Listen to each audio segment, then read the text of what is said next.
You know, it's funny, our space grew so quickly and so large, but still profoundly, it is a community-driven space. And you know, maybe it's a good segue to what I thought could be interesting to talk and cover tonight. It's kind of, in our community, if you're an asshole, the community will figure it out very quickly, and very quickly you will not be part of the community. Emma called me, she said, hey, doing this event, would you mind sharing, you know, kind of my own journey into this crazy space? Love talking about myself, so I said yes. I kind of think it would be more beneficial, just because, you know, a bunch of you guys know me probably too well, to make it a bit more conversation-like. I'll give you kind of the generic info about myself, what I do, you know, we're kind of a snapshot. Please, raise your hand, just tell me what's interesting, and let's have a conversation. I'll start kind of the beginning of you know, how I got to Toronto. I grew up in Israel. I grew up in Tel Aviv. I did my LLB, which is our version of the Canadian JD. So that's my legal degree. I did that in a university in Israel. I super randomly decided to go on an exchange in Hong Kong, which was phenomenal, by the way, and super psyched, by the way. If anyone's traveling to the Hong Kong Blockchain Week, I'm there, so that's in a couple weeks. Met my wife, who was doing her law degree in Western Ontario, in London. Met her in China, like that's how crazy this world is. And you know, 2 years kind of into a long distance relationship, she is very articulated, she's a lawyer. She explained that the midway point between Tel Aviv and Toronto is Toronto. And you really can't argue against, you know, logic like that. Maybe Allison. So got to Toronto, knew pretty much my wife and maybe two other people, had zero network, and decided kind of to, you know, didn't know what was my path into the phenomenal, you know, Toronto community. Decided to go back to school. I did my master's, I did my MBA at Brockman, so that's University of Toronto. Ended up taking a consulting job that, you know, if you had told me that I will take a big consulting job, you know, prior to today, I would have told you you're probably on drugs. But it ended up being a really good decision. And this is kind of the first lesson, my insight, that I kind of want to share with you tonight. Big consulting has, you know, definitely a few very, you know, notable pros, a few cons. Pros, you know, it's a big brand. You get to work with really large organizations. It looks great on the resume. They pay well. A bunch more stuff. Cons is it is really easy to get lost in one of these big machines.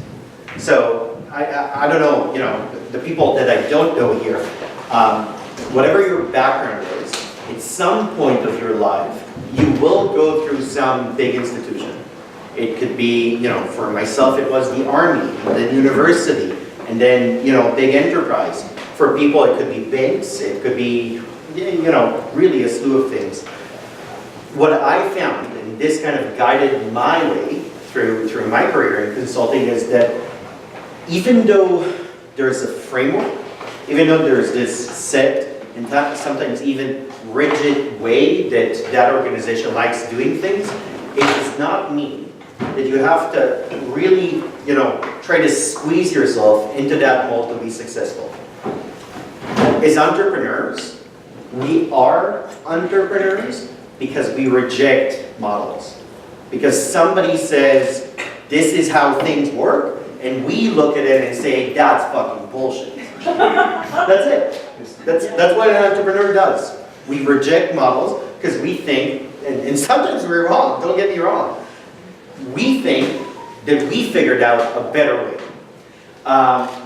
For me, again, going back to kind of my route, in Deloitte, it was very quickly realizing that I had zero interest to help fucking TD do IT better, and I had very little interest to help, an insurance company sell you a policy with like a freaking digital interface on top of it. The benefit, and by the way, I'm saying that to the credit of Deloitte, right? Like they built this gigantic business that does a lot of these commonplace type of engagements, which are essentially, we figure out how to do something and then we sell it as fast and as extensively as we can. But they also finance a lot of crazy little experiments, sometimes without even realizing that they finance them. Reject models is kind of the first thing. And again, I think I'm a very good example of how that could actually work to your advantage. The second thing is probably about audacity. What we, in English, I would say it's chutzpah. It's about being able to be constructive and sometimes even correct when you're telling someone he's a moron and you should do it differently. And I have a partner. His name is Matt Spoke. I don't think he knows what chutzpah means, but he essentially had that quality when he went to the then CEO of Deloitte and told them, Deloitte makes, even today, 60% of its revenue, top line, by audit. Audit, in a world completely fueled by cryptocurrency, goes away. Your business will die unless you listen to me, the kid. And what do you know? He did. That one instance, right, of literally having, the backbone to go to a CEO and tell him that unless he listens to you, his business is going to crumble down, right? That one instance was pretty much the inflection point where me and my back then my friends, still my friends, today also my partners, that was the inflection point where instead of doing blockchain side of this, very much at a hobbyist capacity within Deloitte, that was enough to kind of scare Frank Fatisse, the CEO, to say, okay guys, here's budget. You now get to do this, still very bootstrapped, but you now get to do this full time. And that one single moment was probably where, the course of our life, to be dramatic about it, really changed. Because all of a sudden, we had the means and we already had the will to do things very differently from what we were intended to do. I was supposed to sell IT projects, Matt was supposed to do audit on tax files, Ileana was supposed to, it was weird stuff that all of a sudden the big institution said, you get to do this full time. Very quickly, and this brings me to my second point, very quickly we were hitting kind of the glass ceiling on how much change you could actually drive within a big machine. Deloitte, and again, this is to their credit, they built a gigantic business doing this model. They don't innovate. They say, we think blockchain is a super exciting space. We are willing to put $1 million, $10 million, it's the same for them, to learn about it and to position ourselves within this landscape. However, when it comes to actually taking a step forward and establishing ourselves as an emergent player, standing entity, that we will not do. We wait till we see who's going to be successful, or at least who we think is going to be successful, and we partner with them. And we thought that was dumb. I think I saw a couple folks from Consensus or ex-Consensus in the room. Deloitte, the biggest achievement of Consensus, the conference 2015, is that Deloitte said, we are now partnered with Consensus. And Consensus said, thank you, and hired the entire blockchain team away from Deloitte. So that was dumb, but that's not my point. The point is that leadership were very explicit with us. They said, guys, we think it's a winner, this space. We will not support a new standard. They could have been, pretty much the standard of how blockchains operate the world today, I think. They were not comfortable with that. So myself, I had to ask myself a question, a very honest question. Am I okay believing that blockchain is transformational, doesn't represent 5% or 10% efficiency on how we do things, changes how we do things? Am I okay to restrict myself to the peripheral of that? Am I okay living my life, or whatever, the next 5 years of my life, selling consulting, implementation, and advisory around blockchain? Or do I want to do the thing itself? And clearly, we're having this conversation, so you know what my decision was. But courage, because it takes a whole lot of courage when you're standing in front of a laptop, and it's usually 2 to 4 a.m. when you do it, and you click the send button on that email saying, hey boss, I quit. So, second thing that I've learned is that courage and honesty are imperative. You're gonna have to make some freaking hard decisions being an entrepreneur. And if you kid yourself, if you're not honest, if you don't have that backbone and integrity to even make very hard and sometimes painful decisions, you will die. There is very little redundancy. There is no buffer. There is no fat that gets, hurt when you make a mistake. Usually your fucking business drives to the ground. So the second thing I learned is you have to be very honest with yourself, because there is no bullshit tolerance baked into all of this. I'll finish with my third point, and then by all means, whatever you guys want to talk about. We get to exist, startups. We get to exist because we figured out how to do something. I don't know what that something is, but we figured out how to do something better than anyone in the world. In other words, unless we can outperform the incumbents by an order of magnitude, we will die. They're better funded, they're better staffed, they can do things on a much greater scale than we can as startups. And unless we have that competitive advantage that allows us to do that one thing profoundly better, they'll do it themselves and will drive us out of business. It is very hard. It is very hard to be one person that is able to single-handedly drive that order of magnitude efficiency, that order of magnitude of outperformance. You are going to need partners. The best partner, and this is something that I learned day after day after day, the best partner is not a better version of yourself. He's not somebody that just is able to take some of the load off of what you're supposed to do because he thinks like you.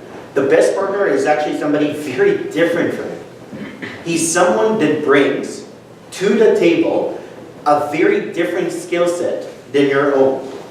Unless your partner is able to augment you in some way, you're going to have a really hard time. Because, and again, this kind of goes back to my second point, unless we're honest with ourselves about what we're good at and what we're not the best at, we won't be able to make that smart decision as to who is the person that I admit is way smarter than I am in all these things that I'm not good at, and that's the person I should be in business with. So that's it, guys. Those are kind of the three things that I've learned, call it, in the last 5 years. What do you want to talk about? Have you ever done another startup, and how would running a foundation staff like a blockchain platform startup differ from running like a conventional startup? How is running a foundation different from a conventional startup? Very different.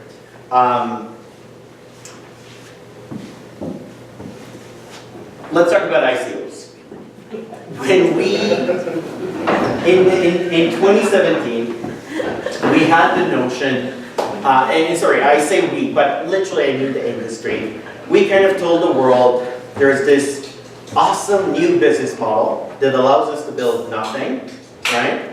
Have very little validation around the hypotheses, not really invest into something and give you zero rights, but still raise shitloads of money towards it, right? So that phenomena of the, two guys in a white paper raised a lot of money.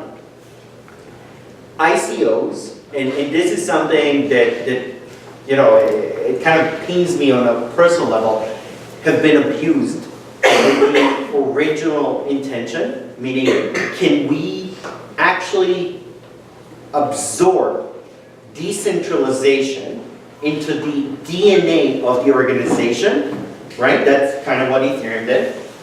They have been abused to say it's decentralized because there will be a blockchain sometimes somewhere in the stack, and you get zero rights, but I get to keep all the money. When I look at CoinMarketCap today, and I look at projects that raise 100 mil, 150 mil, 200 mil, but their tokens are trading not below the ICO price. They're trading below the price of the assets that they raised to back the token. That should never make sense, right? Like in capital markets, in equity, at the very bottom, the stock should represent the assets that the company has. The only reason that this happens in crypto markets is because we sold a shitty fucking deal to the world. We said, give us all the money, you have zero rights about how we spend it, we might buy a yacht or a jet with it, but there will be a token that maybe captures some of that value. Sorry, that was my rant about So, here's the point, because I want to address your actual regular question, a foundation. When you think about how do you actually align the interests of shareholders with token holders, which is, if you ask me, this is essentially the crypto version of the agency problem. I do have the benefit of a legal education. I was taught by, the guy that literally wrote the corporate code for Israel, brilliant freaking guy. And from his perspective, the entire corporate code, not that different from Canada, by the way, is literally about how do we mitigate the agency problem. How do I make smart decisions when what's at stake is not my money? That's the agency problem. In crypto, I think that what Vitalik and Joe did, and everyone that was involved with the dissolution. So essentially, Ethereum originally was Ethereum Inc., was a Delaware incorporated company. They essentially dissolved that structure, and Ethereum was reformed as a foundation. And they did it because their realization, very similar to my own, was there isn't a way to have somebody have more power, one stakeholding group have more power than the other, but still say, we're going to smooth it out. It's bullshit, it doesn't work. The real solution is there needs to be convergence. So what we did was essentially to buy out everyone that had an equity piece in the original for-profit with the tokens that anybody that participated in the ICO had. Running a foundation is having, I would say, the highest order of magnitude imaginable of fiduciary duty to people that sometimes might have a tiny stake, but they still deserve a voice in what you do. You know what, I'm sorry, I could speak of this for hours. Anything just to close? Jerry, what's up? Yeah, just addendum on that. Sorry, how much time do I have? I'm not sure now. Zero time. Yeah, but we'll Very quick, very quick. Yeah. Just thought on a community building with a network like A1. Sorry, community building. The community building process. Awesome. The miners. We are hosting the Bitcoin Bay guys. We're hosting a bunch of the communities. So guys, listen. I started by talking about the community. I mean it. Our project will fail unless we have a really strong community backing it. It's not about how much money you have. It's not about, how flashy the vision that you're selling to investors. If the community does not think that what you're doing has validity, you will fail. So Jerry, awesome question. On that note, and I'll conclude on this one, we are hosting a dev meetup for the community, by the community, next week. Check our Meetup group, and thanks for listening.